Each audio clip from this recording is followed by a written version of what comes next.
आगे बढ़ते रहना चाहिए। जनरल राहील शरीफ साहब में करिश्मा मौजूद है, वो करिश्मा अगले आर्मी चीफ में भी होना चाहिए। जिस तरीके से दहशतगर्दी के खिलाफ जंग में पेश रहे आर्मी चीफ, हम एक्सपेक्ट करते हैं कि अगले आर्मी चीफ भी इसी तरीके से पेश रहेंगे और ये तमाम मरहला जो 45 दिन बाद आने वाला है या 45 दिनों में जो मरहला होगा, ये पीसफुली गुजर जाए और अगले आर्मी चीफ भी इसी इरादे के साथ कि पाकिस्तान को दहशतगर्दी के नासूर से जान छुड़वानी है, उसी अज़्म के साथ आगे बढ़े। और इस अज़्म में डेफिनेटली फॉरेन पॉलिसी भी किरदार अदा करती है और साथ ही फॉरेन जो कंट्रीज हैं उनकी मिलिट्री के साथ एक्सरसाइजेज भी इंतहाई अहमियत की हामिल होती है। इसी तनाजुर में पाकिस्तान और रशिया की मिलिट्री एक्सरसाइजेज और इन मिलिट्री एक्सरसाइजेज के ऊपर भारत को बहुत ज्यादा तकलीफ है। हिंदुस्तान टाइम्स में एक रिपोर्ट है जिसके अंदर ये कहा गया कि भारतीय हुकूमत ने रशिया से ये कहा, यानी क्रेमलिन से ये कहा कि आप पाकिस्तान यानी वो मुल्क जिसको हिंदुस्तान टेररिस्ट समझता है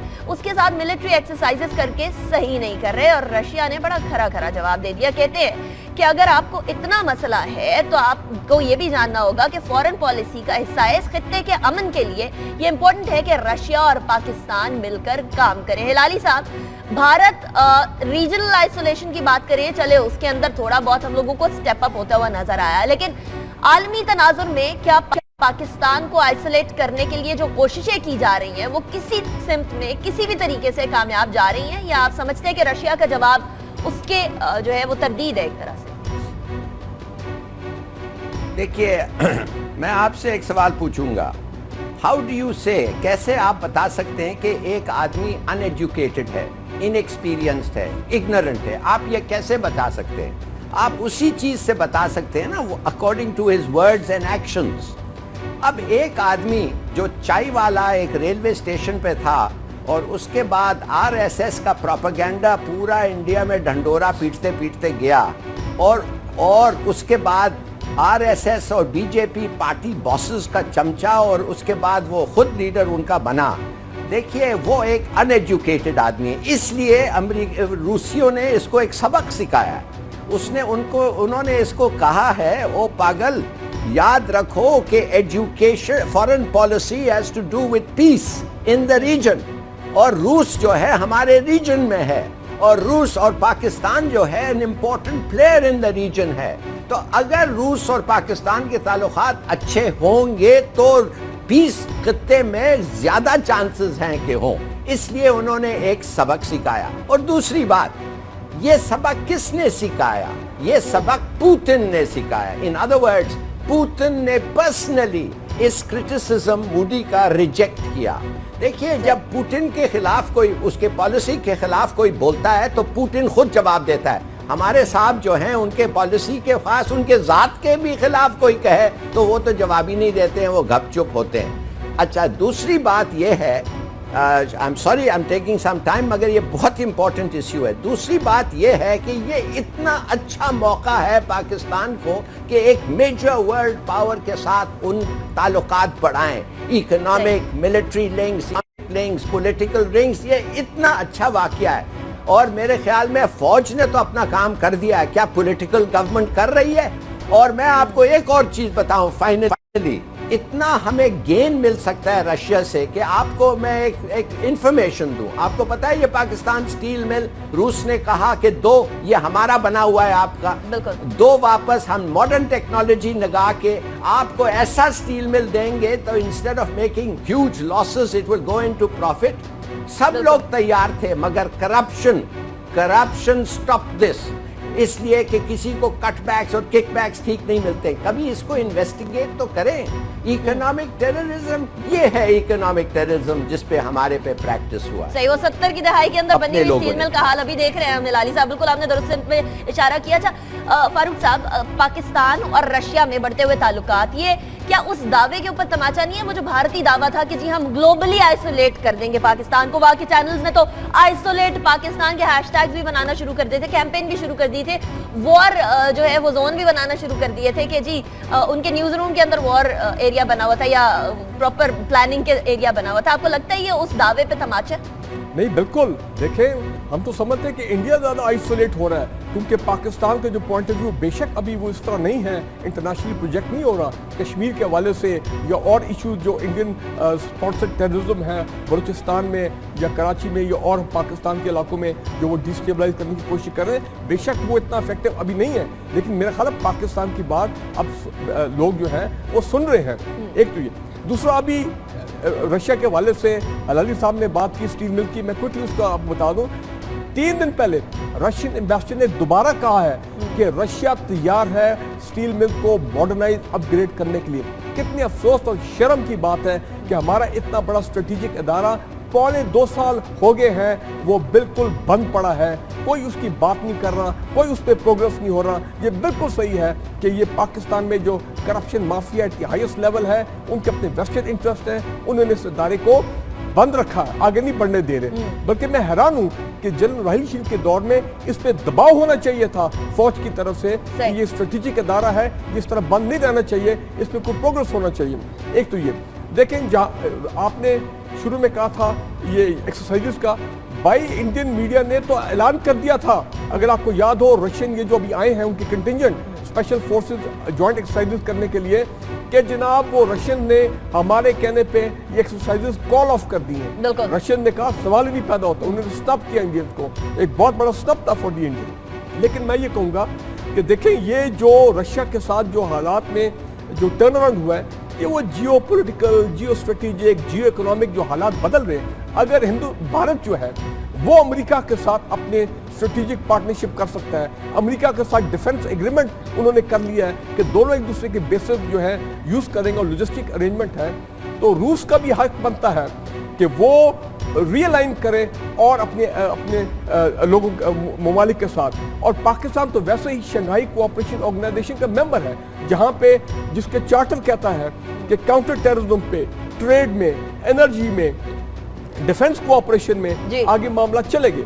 मैं आपको ये बता दूं, एक्सरसाइजेस में 2014 में पहली मर्तबा 2 मर्तबा रशियन नेवी की वॉरशिप्स पहले अप्रैल 2014 में और फिर अक्टूबर 2014 में कराची पोर्ट पे आए, उन्होंने छोटी मोटी एक्सरसाइजेस भी की पाकिस्तान नेवी के साथ। और मैं आपको ये भी खबर दे दूं कि अमन 17 पाकिस्तान नेवी की जो इंटरनेशनल एक्सरसाइज है जो अगले साल की शुरू में प्लान की जा रही है, उसमें ईरान, रशिया, चाइना और ये जो ममालिक है टर्की, ये 4 ममालिक हैं जिनकी नेवल फोर्सेज पार्टिसिपेट करेंगे। तो मैं देख रहा हूं कि बड़े पैमाने पर देखें JF-17 का एयरक्राफ्ट का जो इंजन है वो रशियन ओरिजिन का है। हम उनके साथ एडवांस टैंक्स, एयरक्राफ्ट और एयर डिफेंस सिस्टम, यानी सिर्फ और सिर्फ मिलिट्री एक्सरसाइजेस तक की बात नहीं है, बहुत सारे और एरियाज के अंदर भी कोऑपरेशन है। हमने अभी खरीदे हैं, नो डाउट, बड़े पैमाने पर डिफेंस कोऑपरेशन ये चीज खटकेगी, डेफिनेटली खटकेगी, इंडिया को खटकेगी। किसी जमाने में रशिया इंडिया का ज्यादा करीबी एलाय था पाकिस्तान के कंपैरिजन में, पाकिस्तान से कुछ ताल्लुकात जो है वो उनके अंदर कुछ तनाव था, लेकिन अब कुछ सूरत हाल बदलती हुई नजर आ रही है और ये सूरत हाल बदलती हुई डेफिनेटली खटकेगी इंडिया को। एक और चीज खटकेगी चाइना की तरफ से, क्या? ब्रेक के बाद बताऊं। Welcome back after break. Break पे जाने से पहले आपको बताया कि भारत को खरा खरा जवाब दिया रशिया ने, दूसरी तरफ चीन ने भी भारत को ये जवाब दे दिया कि आपको पाकिस्तान के साथ अमन को आगे बढ़ाना होगा और साथ ही पाकिस्तान की अमन की कोशिशों को भी सराहा। ये कहा कि पाकिस्तान ने जो मुज़ाकरात के लिए दावत दी है उसको सराहते हैं, उसको अप्रिशिएट करते हैं और पाकिस्तान और इंडिया में मसालहत के लिए भी तैयार है, मसालहत की कोशिशों के लिए और इस कार्रवाई को आगे बढ़ाने के लिए तैयार है। साथ ही ये भी कह दिया कि भारत को अमन की तरफ आना होगा, कश्मीर के मसले का हल निकालना होगा, इस खत्ते के अमन के लिए तवाज़ुन जरूरी है और उसके लिए पाकिस्तान का साथ देते रहेंगे, अनकंडीशनली देते रहेंगे। ये बात सामने आई। हिलाली साहब, कमिंग टू यू। चाइना की तरफ से भी आंसर आ गया भारत को, रशिया की तरफ से भी आंसर आ गया। हमें आइसोलेट करने की कोशिशों में कहीं भारत खुद तो आइसोलेट नहीं होता चला जा रहा? बिल्कुल सही कह रही हैं आप, आइसोलेट हो नहीं जा रहा, आइसोलेट हो गया है। अब आप देखिए अमेरिका में, विद इन अमेरिका और यूनाइटेड नेशंस में हमारा जब एक्सप्लेनेशन लोगों सुन रहे हैं और पिक्चर्स देख रहे हैं और कमेंट्रीज देख रहे हैं, डॉक्यूमेंट्रीज देख रहे हैं, इम्पार्शियल इंडिपेंडेंट असेसमेंट्स देख रहे हैं, उनको पता चल रहा है कि कश्मीर का मामला ये पाकिस्तान ने नहीं किया है, ये it is a indigenous movement. मगर देखिए 2-3 चीज़ें, یہ ہندوستان جو ہے کتنے ان کو ایڈوانٹیجز تھے جب چائنا کے ساتھ. آپ سوچئے تو صحیح, Nehru head of non aligned movement تھا, اور ایک زمانے میں سب سے بڑا جو سلوگن تھا پورے ساؤتھ ایشیا میں وہ تھا انڈیا چینی بھائی بھائی. چاؤ ان لائے اور نہرو ایک ایک کو ملتے تھے اور صرف تعریف. یہ کیوں ہوا کہ پھر یہ بدلا؟